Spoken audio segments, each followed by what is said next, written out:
ઓબીસીની લડાઈ એ એટલા માટે કે ગુજરાતની અંદર 53% વસ્તી હોય અને એમને એમનો અધિકાર, પોલિટિક્સની અંદર તો પોતાના અધિકારો માટે લડવાની વાત હોય છે, એમનો અધિકાર મળવો જોઈએ. કોઈ પણ પાર્ટીની અંદર કોઈ ઓબીસી કોઈ રાજકારણની અંદર એક પાર્ટીમાં ન રહી શકે.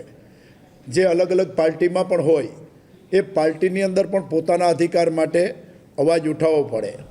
અને મારું સૂત્ર છે કે માગવાથી ભીખ મળે, અધિકાર તો ઝટીને લેવા પડે. ઓબીસીના ચેરમેન તરીકે મહેશભાઈ રાજપૂતની નિમણૂક થઈ છે કે ગુજરાતમાં લગભગ 4 લાખ લોકો આઉટસોર્સિંગથી નોકરી કરે છે.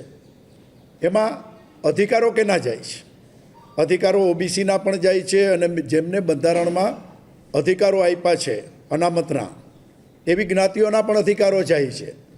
આજે ગુજરાત સરકારની અંદર ઓવરઓલ ડિપાર્ટમેન્ટમાં 45% જેટલી જગ્યાઓ ખાલી છે. હરેક ડિપાર્ટમેન્ટની અંદર જગ્યા ખાલી છે અને જે ડિપાર્ટમેન્ટમાં જગ્યા ખાલી હોય એનો ખામિયાજો તો જનતાએ ભોગવવો પડે છે. તો શા માટે આઉટસોર્સિંગથી?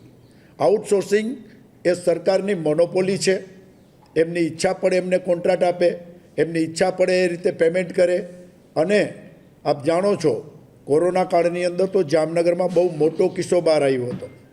દીકરીઓનું જે શોષણ, એમને એમની અનુકૂળતા પ્રમાણે ક્યારે નોકરી આવું, કેટલા વાગ્યા લગી રહેવું, ઈચ્છા પડે ત્યારે કાઢી મેળવી, ઈચ્છા પડે તો રાખવી. આ આઉટસોર્સિંગની અંદર જે શોષણ થઈ રહ્યું છે દીકરા દીકરીઓનું બંનેનું, એ પણ મહત્ત્વનો મુદ્દો છે.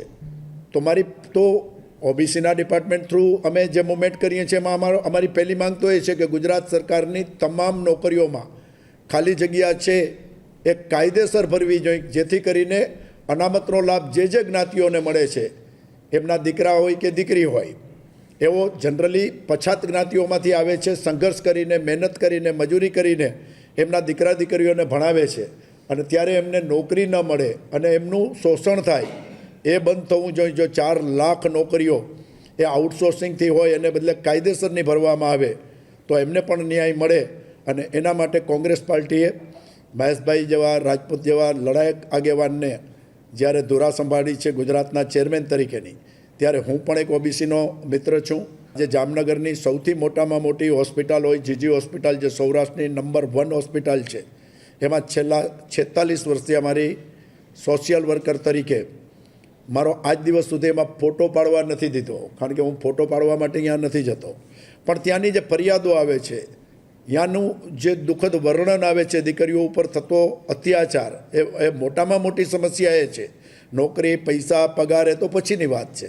પણ આઉટસોર્સિંગની અંદર જે પરિસ્થિતિ ઊભી થઈ છે એ તાત્કાલિક ધોરણે બંધ થાય અને સરકાર એ જગ્યાઓ જો ભરે તો જે હકદાર છે એને કાયમી નોકરી પણ મળે ને એના પરથી એક ડર પણ નીકળી જાય. ઈચ્છા પડે ત્યારે એમને કાઢી મેળવામાં આવે. 11 મહિનાના કોન્ટ્રાક્ટ ઉપર રાખ્યા હોય ને ગમે એ બાનું કરી અને એને 3 મહિનામાં છૂટા કરી દેવામાં આવે, કારણ કે એમની ઈચ્છા પ્રમાણે એ વર્તન ન કરે. તો એવો અધિકાર તો લોકશાહીની અંદર કોઈને ના આપી શકાય.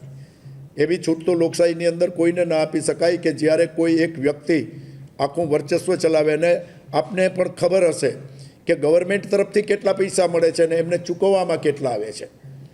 એમને પૂરા પૈસા પણ ચૂકવવામાં નથી આવતા અને જે લોકો જરૂરિયાતમંદ લોકો છે એમની સહી લઈને, એમની મજબૂરીનો લાભ લઈને એમને નોકરી પણ કરવી પડે છે અડધા પગારે.